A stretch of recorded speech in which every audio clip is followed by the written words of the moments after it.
Chers frères et sœurs, amis auditeurs, bonjour et bienvenue dans le train de la Rhapsodie des réalités. Aujourd'hui, le vendredi, le 11 novembre, le thème de la Rhapsodie des réalités est « Vendu pour l'Évangile ».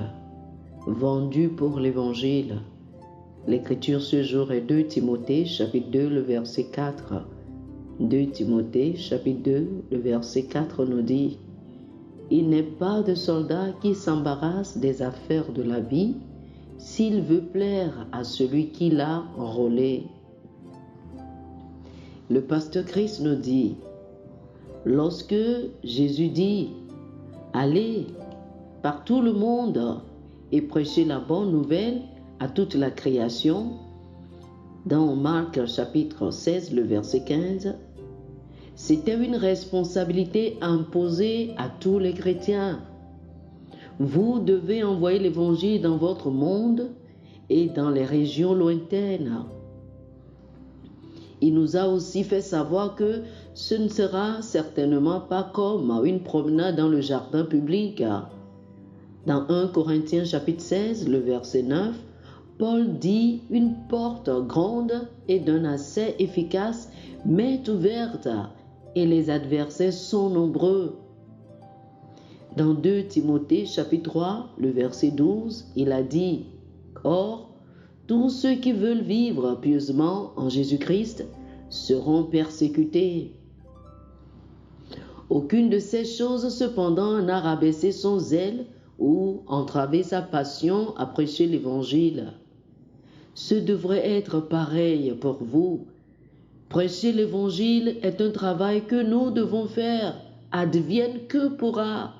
C'est pourquoi Paul disait dans Actes chapitre 20, le verset 24, « Mais je ne fais pour moi-même aucun cas de ma vie comme si elle m'était précieuse, pourvu que j'accomplisse ma course avec joie et le ministère que j'ai reçu du Seigneur Jésus, d'annoncer la bonne nouvelle de la grâce de Dieu. » C'était la résolution de Paul.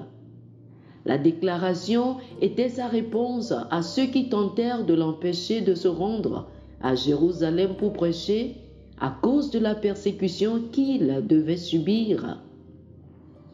Il avait dit dans les versets précédents, c'est-à-dire les versets 22 et 23, « Et maintenant, voici, lié par l'Esprit, je vais à Jérusalem, ne sachant pas ce qui m'arrivera, seulement de ville en ville, l'Esprit Saint m'avertit que des liens et des tribulations m'attendent. » Toutefois, il n'était pas découragé.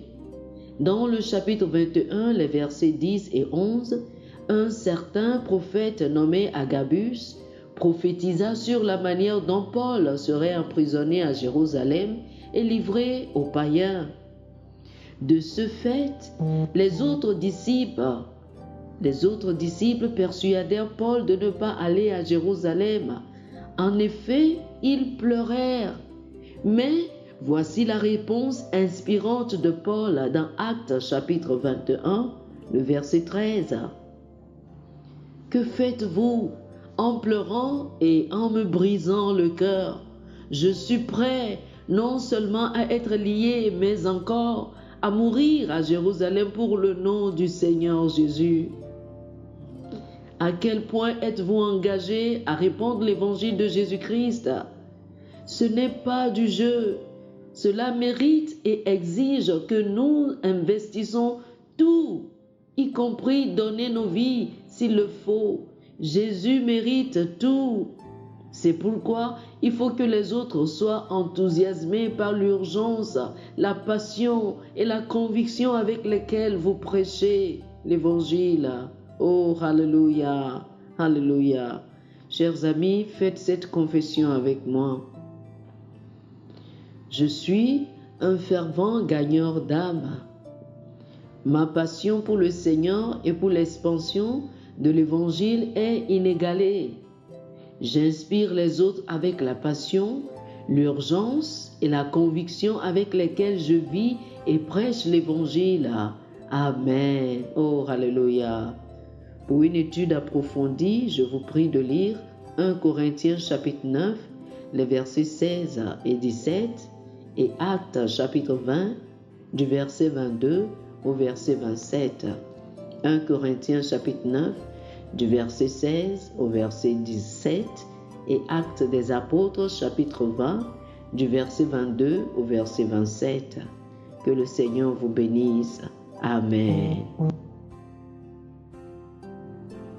Chers frères et sœurs, nous espérons que vous avez été bénis par ce dévotionnel. Nous vous invitons à faire de Jésus-Christ le Seigneur de votre vie en priant ainsi. Ô Seigneur Dieu, je crois de tout mon cœur en Jésus-Christ, Fils du Dieu vivant. Je crois qu'il est mort pour moi et Dieu l'a ressuscité des morts. Je crois qu'il est vivant aujourd'hui. Je confesse de ma bouche que Jésus-Christ est le Seigneur de ma vie à partir d'aujourd'hui. Par lui et en son nom, j'ai la vie éternelle. Je suis né de nouveau. Merci Seigneur d'avoir sauvé mon âme. Je suis désormais un enfant de Dieu. Alléluia. Félicitations, chers frères et sœurs. Vous êtes désormais un enfant de Dieu. Pour recevoir plus d'informations sur comment vous pouvez grandir en tant que chrétien, ou plus pour avoir une copie de la Rhapsodie des réalités, une copie physique ou une copie électronique de ce dévotionnel, veuillez nous appeler sur le 00 228 91 74 69 79 00 228 91 74 69 79. Que le Seigneur vous bénisse abondamment. Amen.